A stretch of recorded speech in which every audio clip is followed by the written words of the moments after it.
Jaya Radha Madhava Kunjabi Adi.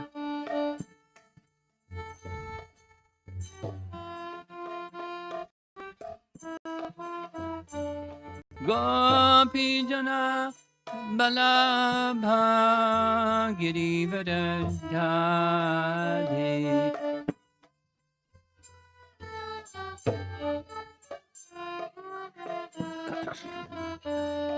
Gopi Jana Balabha Girivardhari.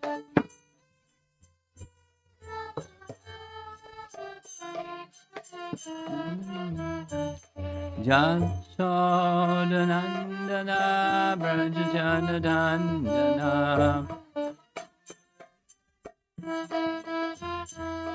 Jasodanandana Brajajanadandana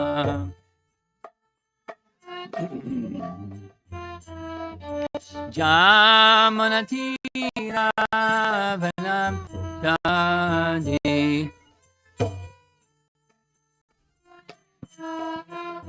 Jamanatira Vanam Chadi.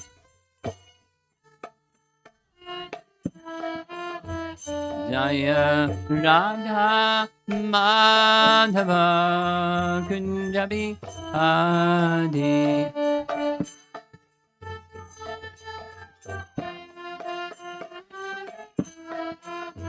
Jaya Radha Madhava Kunjabi Adi.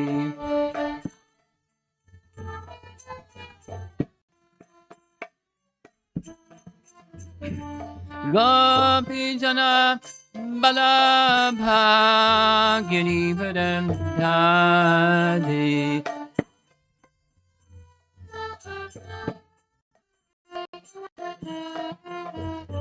Gopi Jana Balabha Girivardhari. Girivardhari. Jasodanandana Brajajanadandana Jasodanandana Brajajanadandana Jamunatira Vanam Chadi. Jamanatira Vanam Chadi. Jaya Radha Madhava Kunjabi Adi. Madhava Kunjabi Adi. Jaya Radha Madhava Kunjabi Adi. Madhava Kunjabi Adi. Jayom Vishnu Pad Paramahamsa Parivajacharya Astatar Satasri Sima. His Divine Grace is the Bhaktivedanta Swami Srila Prabhupada Ki.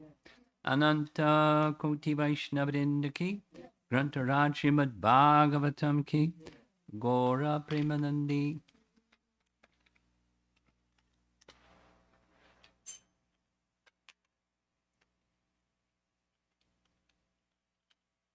Om Namo Bhagavate Vasudevaya. Om Namo Bhagavate Vasudevaya. Om Namo Bhagavate Vasudevaya.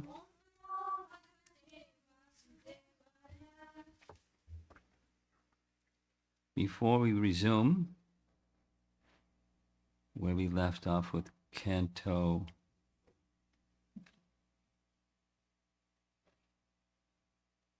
what happened here?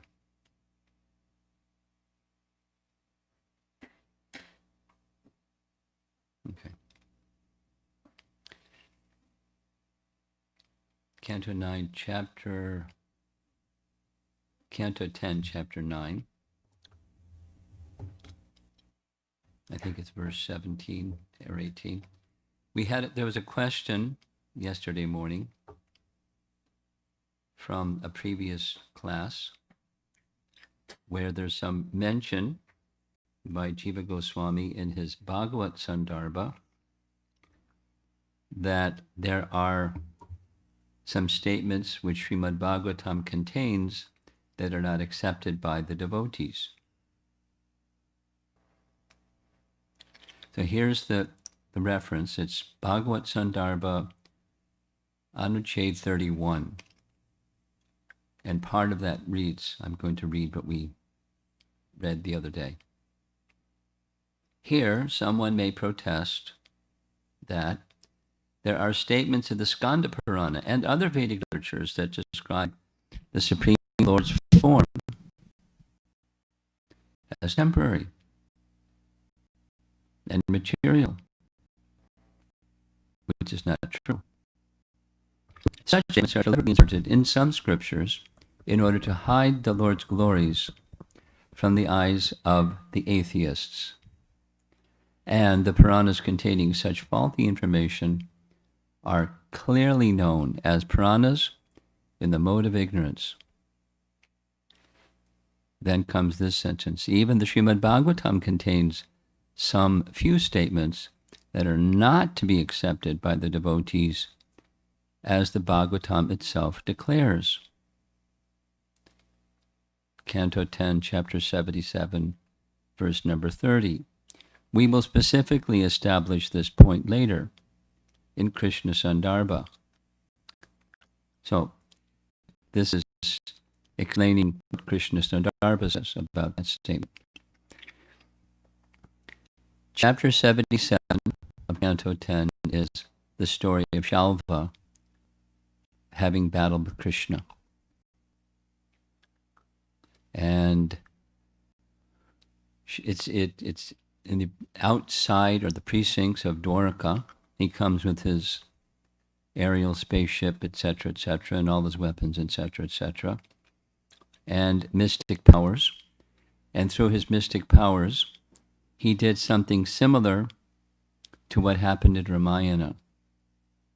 What happened in Ramayana was Ravana arranged for one sorcerer to create a head that was just like Ram's and a bow that was just like Ram's, and show the head and the bow that was not Ram's head to Sita, so that she would think, and Ravana declared, your wonderful Ram is dead. Look at this. Here's his head and here's his bow. It was a mystical display. It wasn't Ram's head, but it looked like. Even for Sita, it looked like. So a similar event happens in chapter 77 of Canto 10, where Shalva has a head that looks like Vasudev's head placed before Krishna. And the declaration is, your father's dead. And then, so text 28 of chapter 77 reads, by nature, Lord Krishna is full of knowledge, and he possesses unlimited powers of perception. Yet, for a moment, out of great affection for his loved ones, he remained absorbed in the mood of an ordinary human being. Like, oh, my father's dead. He soon recalled, however, that this was all a demoniac illusion engineered by Maya Danava and employed by Shalva. So that's the statement, that's the illusory statement. And the BBT purport, this is not Prabhupada's words, this is his followers' words, from text 30. Text 30 is the verse that's being referred to in Bhagavad Sandarbha. The purport reads, if someone thinks that Lord Krishna was actually bewildered by Shalva's magic and that the Lord was subjected to ordinary mundane lamentation, such an opinion is illogical and contradictory, since it is well known that Lord Krishna is the Supreme Personality Godhead, transcendental and absolute. This will be further explained in the following verses. So that's the BBT reference to 1077:30. Here's what Jiva Goswami writes in Krishna Sandarbha to explain that. And there's two references. There's more than two, but I'm going to read two. In Anuchhed 41 from Krishna Sandarbha, it's a long section, but text 71 from that Anuchhed reads, without understanding the Srimad Bhagavatam, one cannot properly understand the philosophy of spiritual life. An example of this is Ramaharshan Sutta. Because of not studying the Bhagavatam, Ramaharshan had not properly understood the exalted position of Lord Balaram. Because of an offense to Lord Balaram, Ramaharshan was killed by the Lord. From this we may understand the importance of Srimad Bhagavatam. Without reference to the Bhagavatam, one cannot conclusively understand the nature of the absolute truth. Paragraph. That certain sages may sometimes present false conclusions, which may sometimes even become recorded in the Puranas, is confirmed in the following statement of Srimad Bhagavatam 1077:30, which reads, O King, some sages have said that Lord Krishna became bewildered by the mystic jugglery of Shalva. Such conclusions should not be accepted, for they contradict the conclusion of all Vedic literatures. Krishna never becomes bewildered. Paragraph. From this we may understand the supreme authority of Srimad Bhagavatam. Any scriptural explanation that contradicts the version of the Bhagavatam should be rejected. And that should clear it up, but here's an earlier Anuchhed, number 29, where I'll just read.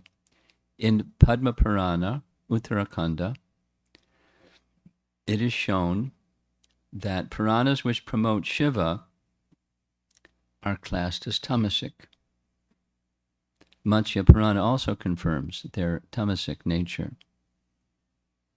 Ramaharshan thus offended Balaram because he did not study Bhagavatam, which presents the final conclusions, and thus spoke words arising from complete ignorance of the nature of Bhagavan.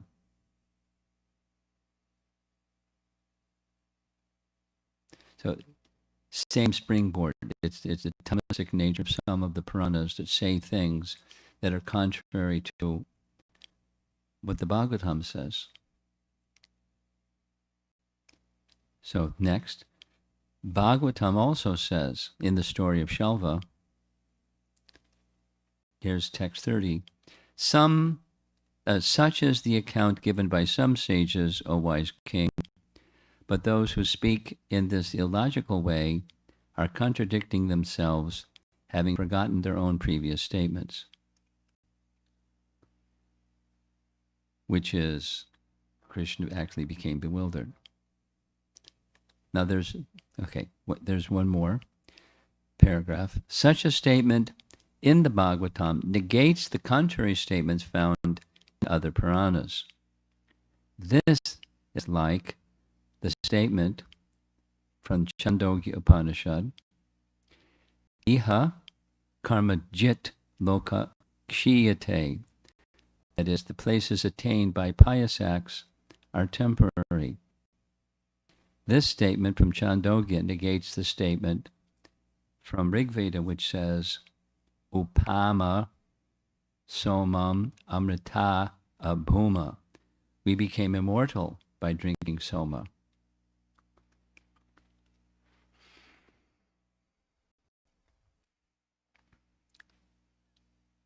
I'll just say and see if there's any question on this topic before we resume chapter 9.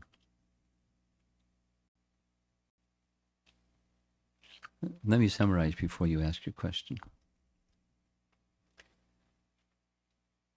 What Jiva Goswami was stating in Bhagavad Sandarbha is the Srimad Bhagavatam confirms that there are statements in other portions of the Puranas that are misconceptions. They're deliberate misconceptions because of being tamasic Puranas, and they say things that Bhagavad Purana does not accept, and so Bhagavad Purana rejects them. There's contradictory statements from other texts. Now, specifically to this text, I'll read again. This is the BBT translation of text 28, 1077-28. Quote, by nature, Lord Krishna is full of knowledge, and he possesses unlimited powers of perception. Yet for a moment, out of great affection for his loved ones, he remained absorbed in the mood of an ordinary human being. That's the phrase. He soon recalled, however, that this was all a demoniac illusion engineered by Mayadanava and employed by Shalva. Now, we find something quite similar, at least in two places. One of those was when the cowherd boys and calves entered the mouth of Aghasura. There was that moment of pause where Krishna became bewildered. There was this situation where Krishna saw the cowherd boys and the cows as if dead by the side of the Kali lake. And Krishna was feeling such strong feelings that he didn't know what to do. And in other places, commentary says that was Krishna was marveling in that moment. Krishna was marveling at what Yogamaya was doing to create a situation where he would feel those feelings. He didn't, in other words, he didn't lose his transcendental consciousness at any moment. That he was feeling an ecstasy simultaneously with recognizing his absolute nature. But it was a feeling. It was a real feeling. So some commentary explains like that. However, the Puranic explanation or the rendering of the Bhagavatam that says Krishna actually became covered by Mahamaya like an ordinary human being, or in the mood of an ordinary human being. That's rejected within text 30. I'll read text 30 again. Now this is not the BBT translation, this is Jiva Goswami's. O King, some sages have said that Lord Krishna became bewildered by the mystic jugglery of Shalva. Such conclusions should not be accepted, for they contradict the conclusion of all Vedic literatures. Lord Krishna never becomes bewildered.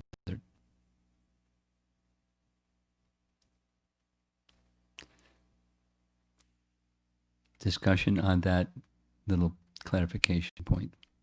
Radha, you want to say something?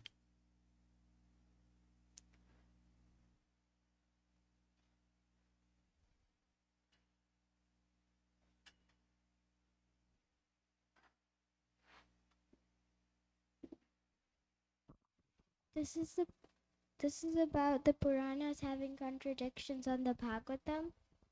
Like that, I forgot that word. Danius, I don't know, something like that. That T word. that you said about the Puranas. Yeah, Tamasic. So that Purana or those Puranas, why do they even exist? Why can't Krishna just like delete them? Because if people read them, then they're gonna have contradictions and there's gonna be a whole mess. It's a strategy. Krishna has a strategy. He's kind to everybody. There are persons who are tamasic and rajasic, and if it's all sattvic, they're not even going to go there. So there's something in there for them. So they can read the tamasic Puranas, and the tamasic Puranas largely express Krishna as the Supreme Personality of Godhead, but there's something in them, in there, for those people in those modes and that disposition. So it's to give them something so they can go further, instead of they won't go there at all. Okay. Thank you. You raised the question. Are you okay with the answer?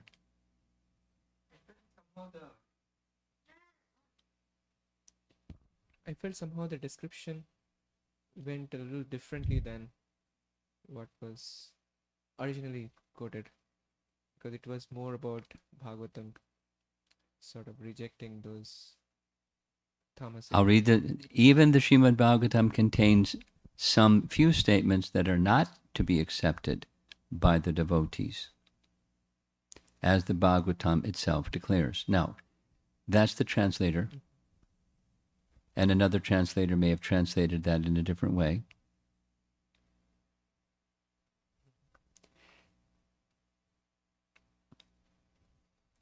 So, stepping back from how it's translated, I'll say it again. Krishna was feeling real feelings when he was, chapter 9 of Canto 10. He was feeling fear. It wasn't play acting. He was feeling fear. Now, how's that possible? Because he's the Supreme Personality of Godhead. There's nothing for him to fear. It's an emotion that's unknown to him, who is the Supreme Powerful. One might argue. But it was a real feeling that he was feeling. But he wasn't play acting. So it was a transcendental emotion, and it's part of his Lila. But his Lila is to stimulate his emotions and others. So like that,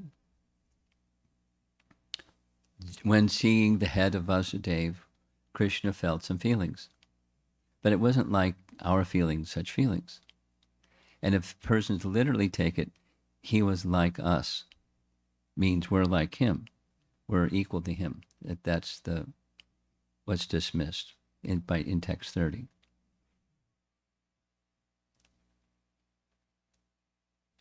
Just like a little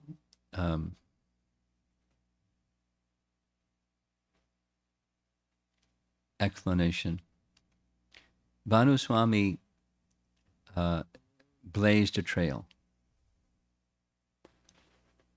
And there are some others who have gone over, let's say Gopi Pranadana Prabhu has taken some of the same things that he has translated, and is far more meticulous. He wasn't a trailblazer.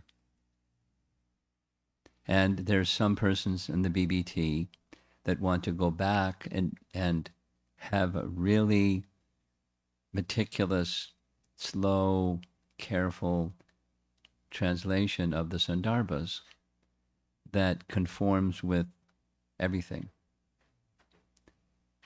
So we have what we have. So we're utilizing what we have. It's not like it's inconsequential, but refinements are in order. Speaking with Keshava Bharati Maharaj about the editing process of Gopi's work. As you may know, Keshava Bharati Swami was one of the editors. Dravida was another. So the team of two taking Gopi's work. And Gopi's so meticulous.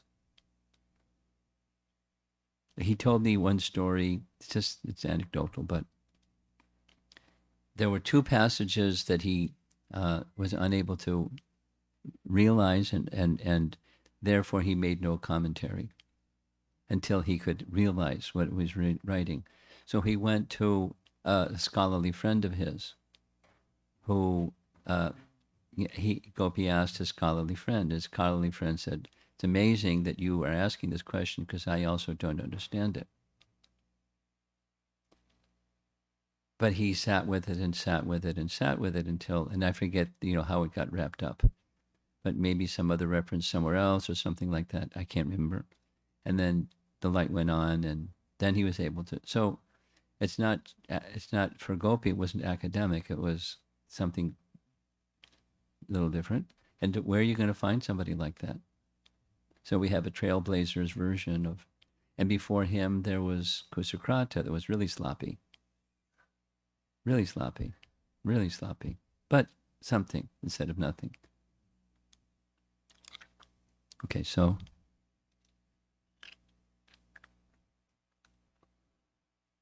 we're back to reading Canto 10, Chapter 9, Text 17. Translation.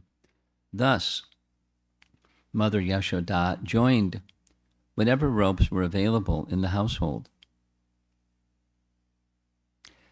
But still she failed in her attempt to bind Krishna. Mother Yashoda's friends, the elderly gopis in the neighborhood, were smiling and enjoying the fun. Similarly, Mother Yashoda, although laboring in that way, was also smiling. All of them were struck with wonder. Now recall, these pastimes are to nourish the primary rasa of his devotees. I mean, it's one of the purposes. And the primary rasas are nourished by secondary rasas, and wonder is one of the secondary rasas. So he displayed a pastime showing his omnipotence or his vibhutis in such a way they were struck with wonder, which nourished their primary rasa. Jiva Goswami writes, the neighbors were broadly smiling. Although she joined ropes with great determination, the rope was always insufficient to tie him. Her friends laughed in great wonder, but she ignored them. She joined all the ropes in the house, including the churning ropes. Quote, when the gopis smiled, she smiled out of astonishment. Here's a little detail. On that day, Rohini had gone with Balaram to Upananda's house on an invitation. Remember that? There was some kind of a function. There's a couple of different explanations. It was something in relation to Balaram's star of birth, or there was something in relation to something else. So in Rohini's home, there was a festival. Rohini had gone to Upananda's home for that festival. And so she took Balaram with her, and so he wasn't there. And the statement is by Jiva is, if Rohini had been there, she would have prevented Yashoda from tying up Krishna. So it was a practical arrangement for her to not be there. Krishna's got all details covered. Sanatan Goswami writes, when the gopis smiled, Yashoda smiled out of astonishment. This was because the ropes could not bind him, though they should have. This is the sweetness of the Lord, revealing his powers during his infant pastimes. Though he was a limited size as a child, unlimited ropes could not bind him. This shows his unlimited nature. Paragraph. I have a doubt. One object cannot be simultaneously limited and unlimited. Was his limitation only an appearance or real? If the limitation was only apparent, it is actually false, not true, like the sun appearing to be the measurement of a hand, although it is actually many yojanas in diameter. That's the apparent limitation. If the limitation is real, then if you say he is also unlimited, people will laugh. The limitation is like being able to hold a sapphire in your hand. I don't know what that means. Hold a sapphire in your hand. Do you know what that means? Hold the sapphire in your hand. Why you can't hold the sapphire in your hand? Anyway. End quote. That's the doubt. Reply. This limitation is the rule concerning material objects. However, tarka pratishtanat, the spiritual is beyond material logic. Since the Lord is beyond logic because of his inconceivability and power, all contradictions are resolved in the Lord.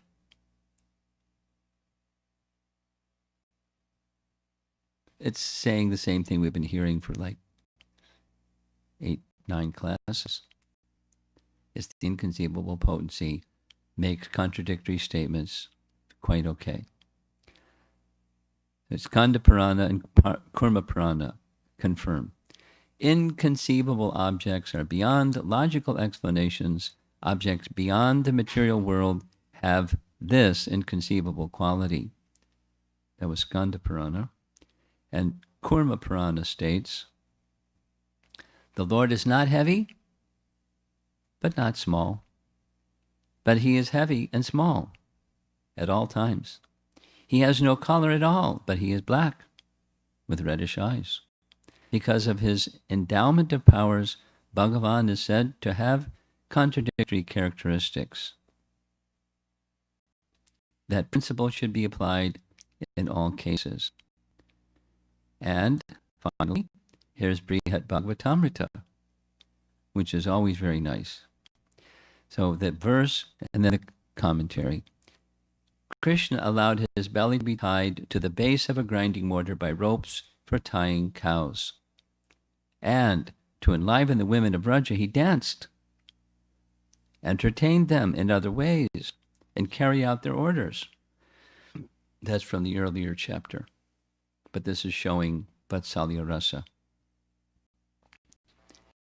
Commentary in text 103, when Narada listed Krishna's excellences in Brajabhumi, he placed Krishna's subservience to his devotees last.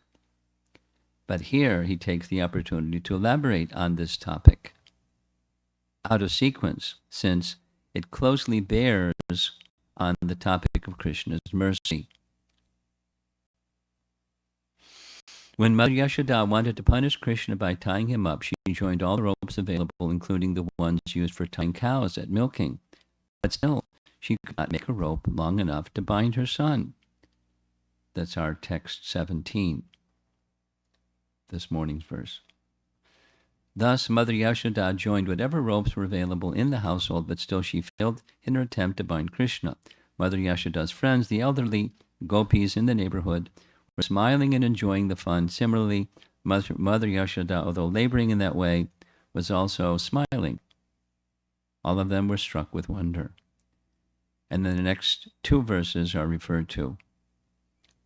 Finally, Krishna agreed to let himself be tied, but in such a way, with his waist at one end and the rope of the large grinding mortar on the other, that he could later turn the mortar over and climb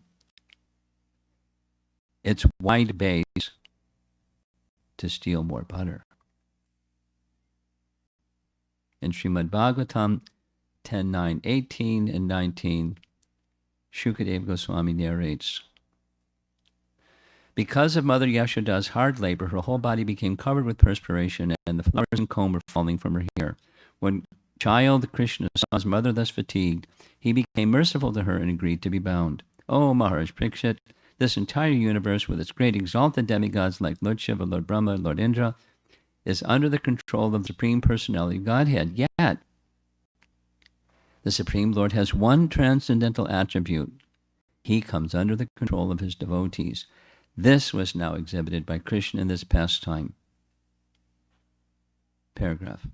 The ladies of Vraja delighted in witnessing these pastimes, and Krishna further encouraged their love for him by performing antics for their pleasure and submitting to their commands. This is described by Shukadeva Goswami. This is from earlier. The gopis would say, "If you dance, my dear Krishna, then I shall give you half a sweetmeat." By saying these words, or by clapping their hands, all the gopis encouraged Krishna in different ways. At such times, although he was the supremely powerful personality of Godhead, he would smile and dance according to their desire, as if he were a wooden doll in their hands. Sometimes he would sing very loudly at their bidding. In this way, Krishna came completely under the control of the gopis. Sometimes Mother Yashoda and her gopi friends would tell Krishna, "Bring this article," or "Bring that article." Sometimes they would order him to bring a wooden plank, wooden shoes, or a wooden measuring pot. And Krishna, when thus ordered by the mothers, would try to bring them. Sometimes, however, as if unable to raise these things, he would touch them and stand there. Just to invite the pleasure of his relatives, he would strike his body with his arms to show that he has sufficient strength. That was chapter 8. So now we're going ahead to chapter 11. Quote, "To pure devotees throughout the world who could understand his activities, the Supreme Personality of Godhead Krishna exhibited how much he can be subdued by his devotees, his servants. In this way, he increased the pleasure of the Brajabasis by his childhood activities." Last paragraph. By these pastimes, Lord Krishna sent a clear message to the Gyanis who think they know him very well as the absolute truth. Quote, "To achieve me through the process of knowledge is not at all easy. Only by bhakti am I readily obtained." And that's it for text 17. I'm going to go use the restroom. I'll be right back. Continue with questions.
Let's see if there's some discussion.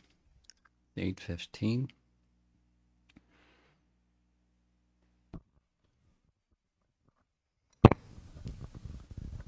On that point about sapphire, holding sapphire in the hand. Yeah. So what I'm understanding is sapphire is a stone generally people wear or even probably hold on to for extra powers or going beyond their limitations. Okay. So I think holding sapphire in the hand has to do with that one needs to augment their Own power. own power, but they cannot. They are limited essentially. I think that's how I'm processing it. Okay.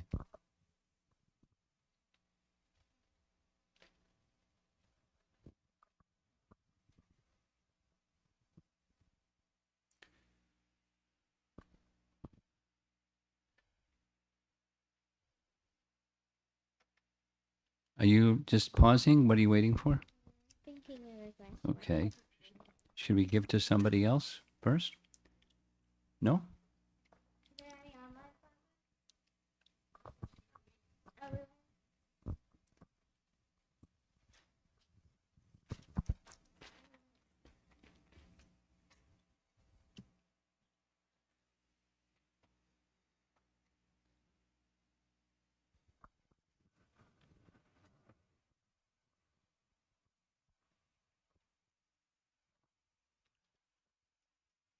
Hare Krishna Maharaj, this is kind of based on my question Yesterday. yeah. Yesterday evening. Yeah. So is there any significance between why Ganga's eighth son was Bhishma and Devaki's eighth son was Krishna? Any correlation between what and what? Ganga and Bhishma Yeah. and Devaki and Krishna? Like how they were both the eighth son of their mothers. There may be something for those who are tuned into numerology, and I'm not.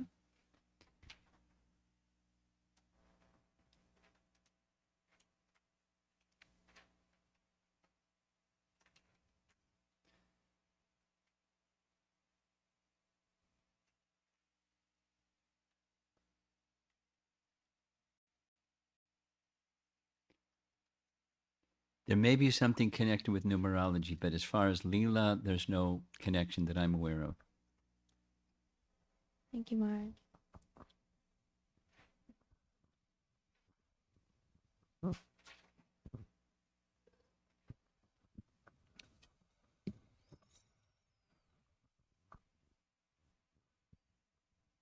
Maharaj, when we talk about mercy, Mercy. many people will take it differently depending on their state of consciousness. For some people, it may be they are looking for some solution to a very difficult problem, and then they would say, by mercy, I was able to find a solution. Or some people may be tuned on to serving Krishna in a meticulous manner, and somehow some obstacle is coming and they're not able to overcome. And then by mercy, they were able to overcome that obstacle. But what I have seen is that people generally ascribe mercy to what they want in their own life, and it tends to become more selfishly directed. In the case of Mother Yashoda, obviously, she has a very focused sort of goal that okay, she wanted to tie Krishna up for his pleasure, because you said that Yes. upfront, Yeah. and therefore everything gets easily aligned with respect to her receiving mercy as a substantial element for her progress. Nice on point. the- Nice point. So in our case, when we are contemplating on combining our efforts to receive Krishna's mercy, what are the different ways we should try to relate receiving mercy in our life? What are the different ways we should, and instead of getting sidetracked into personal aggrandizement? Nice question. Nice preamble and a nice question. My thought goes to my response.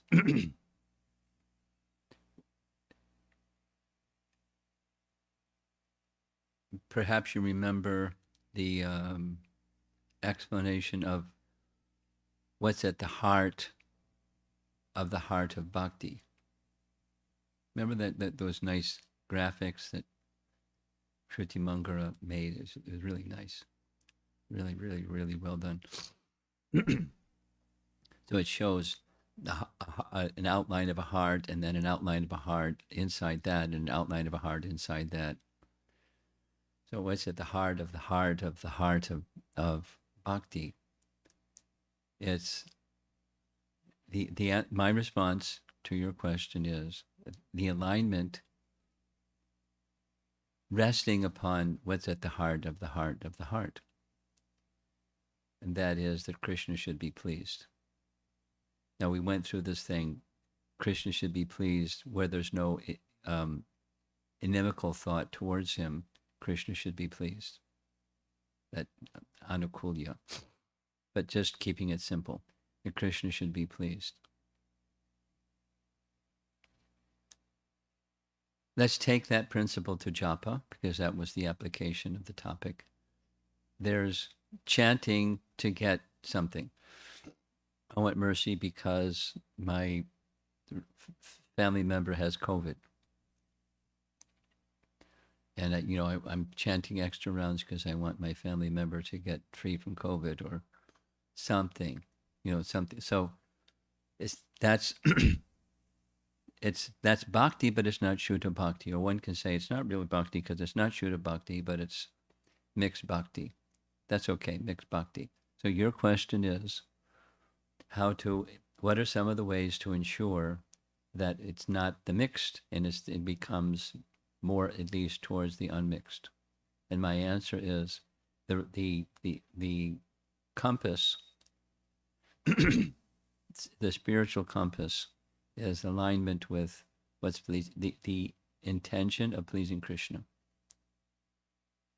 Knowing that we're not there, knowing that there's other stuff going on, other voices and other coverings and filters and all that.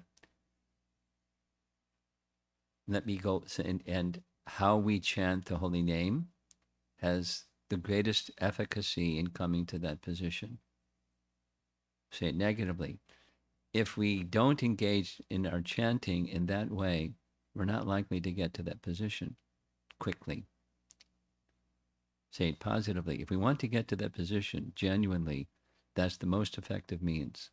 How we regard our relationship with the holy name.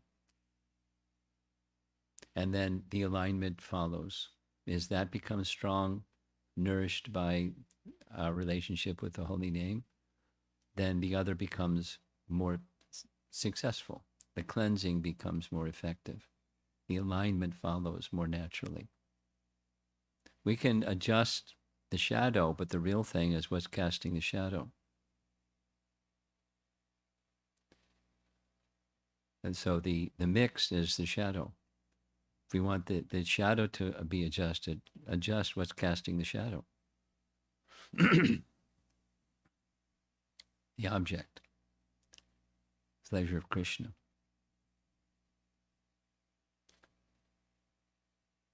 Not easy to accomplish, but that's the alignment process.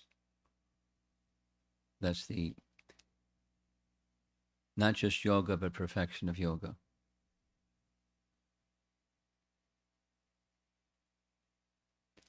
So you have something, yes? You want to take the microphone? It's right in front of you.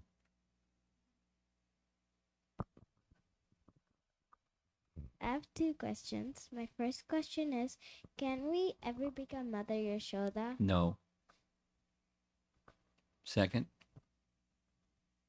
This is about the follow-up question on my dad. It's a little bit like someone was asking, Nitya Siddha, Sadhana Siddha, can you become a Nitya Siddha? You can't become Nitya. Nitya is Nitya. Mother Yasoda is Mother Yasoda is Mother Yasoda. It's not a post. You can't become, it's not a post. You can't become Mother Yasoda. So it's like forever Mother. Forever. So nobody else can. That's it. She's it. Can we ever become a gopi? Sure. But you can't become, those who are Nitya Siddha gopis, you can't become one of them. You can become assistants of them. And that's the reality. Like it or not. So your second question? You forgot? No. I wrote it down.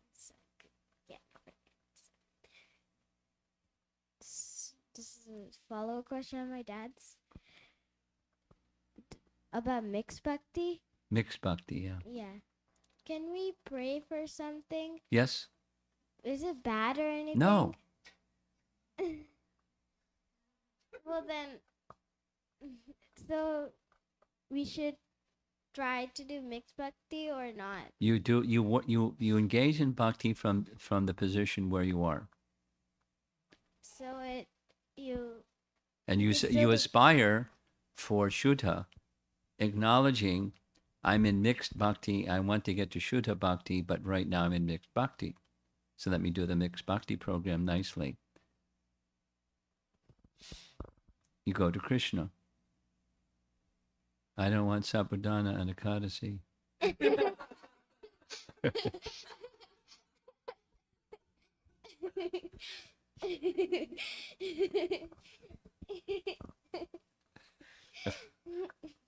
Okay? Yeah, thank you. Behind you. Maharaj, you have been emphasizing a lot on pleasing Krishna in everything. How do we know Krishna is pleased? How do we gauge that? How do you know when you're full and when you're eating? As with the eating process, there's a signal, the Krishna signal that says he's pleased. So basically, we're relying on our own self to. We know have Guru Sadhu Shastra as I want to check if my feeling is in alignment with reality. So you do the Guru Sadhu Shastra, evaluation. Like more on a regular basis, on a daily basis. The instructions of the spiritual master. And the instructions of the spiritual master are in alignment with the sadhu and shastra. It's ultimately shastra. So become vigilant, regular in your scripture study. Don't become so busy, being successful in things that are important to you that the scripture study goes into the back seat or, into the, out of sight. So by regular scripture study, then that refinement of what's pleasing to Krishna becomes more clear.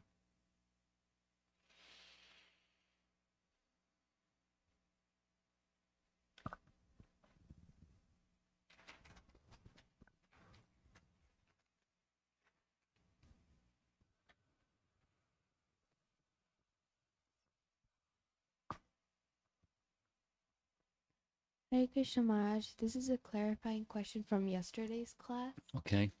about Ekadasi. So you said that if we on Janmashtami or other days, it's not like bad if you break the fast, but I've heard from other lectures by other devotees that Papa Purusha is Yeah, present. we in don't grain. take grains on Ekadasi. We don't take grains on Ekadasi. But there's degrees of Ekadasi fasting. So it's not a punishment if you don't fast all day. Although in Hari Bhakti Vilas, that's recommended. You fast all day until the next morning, until the sun rises the next morning. That's what Hari Bhakti Vilas recommends. But if you take Ekadasi Prasadam on Ekadasi day, you're not punished. It's not a misgiving. Thank you, Maharaj. Okay?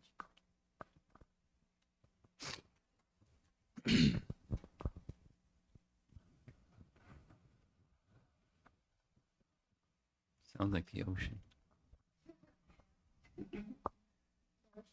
Good. I have 2 more questions. What would we do without Radha? Go ahead. Let's go. Let's go quickly.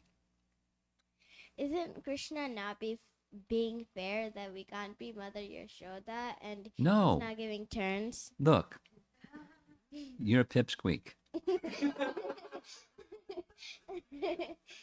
Don't call Krishna unfair. please.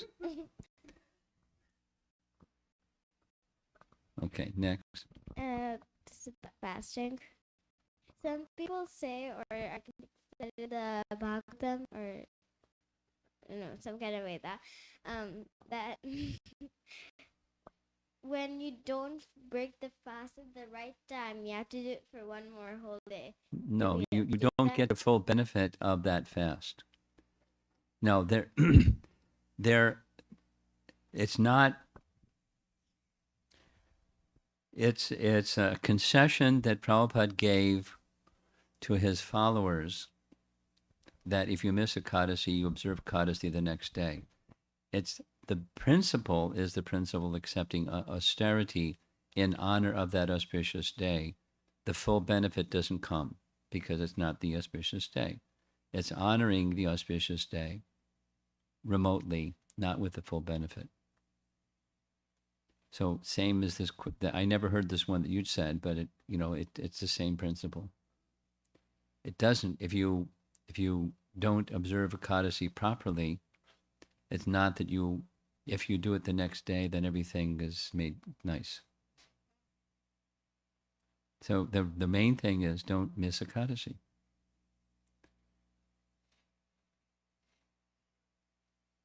You're picking on your dad, right?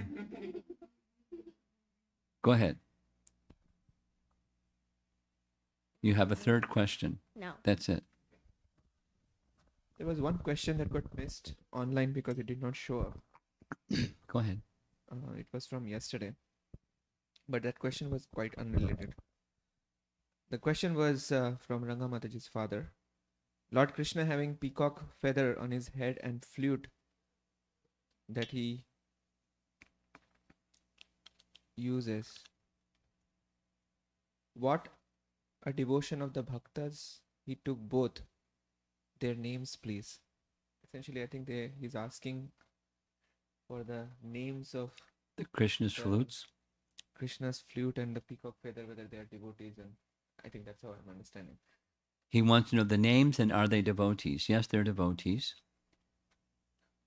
And the names of the flutes, he can read in Nectar of Devotion. It gives like the size and how many holes and all of that.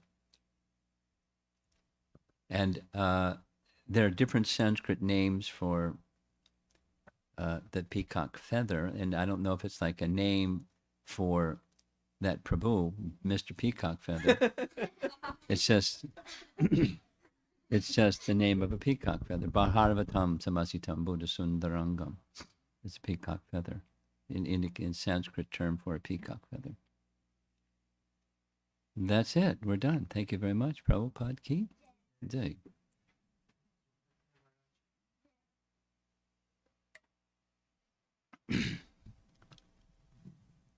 Now, I have one additional request.